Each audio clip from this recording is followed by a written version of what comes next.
सोबत आहेत काँग्रेसचे वरिष्ठ नेते नाना पटोलेजी। महायुतीचा निर्णय झालेला आहे की सगळ्या महानगरपालिका एकत्र लढायचं। निवडणुका अजून लागलेल्या नाहीत, निवडणुका आल्यानंतर बघू। आता त्यांच्याजवळ एवढे इन्कमिंग करून ठेवलेली आहे, कोणाकोणाला किती सांभाळतात ते आपण वेळ सांगेल। त्याच्यामुळे आत्ता प्रतिक्रिया देण्यापेक्षा निवडणुका प्रक्रिया सुरू झाल्यानंतर तिकीट वाटपाच्या वेळेस आपण त्याच्यावरची खरी प्रतिक्रिया त्यावेळेस देऊ।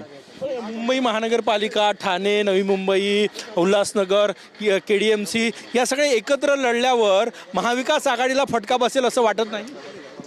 काही नाही, लोकांमध्ये राग आहे, यांच्याबद्दल भयानक राग आहे। त्यामुळे यांचं पानिपत होण्याचं तय आहे, जनतेने तो निर्णय घेतलेला आहे।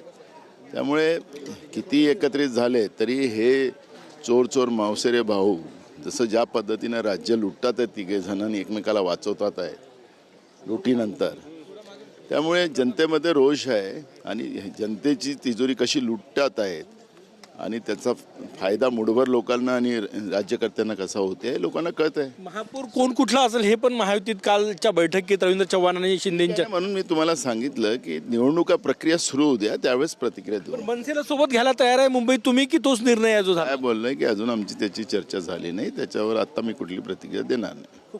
कॅमेरामॅन सचिन सरामसह गजानन माटे, TV9 मराठी, नागपूर।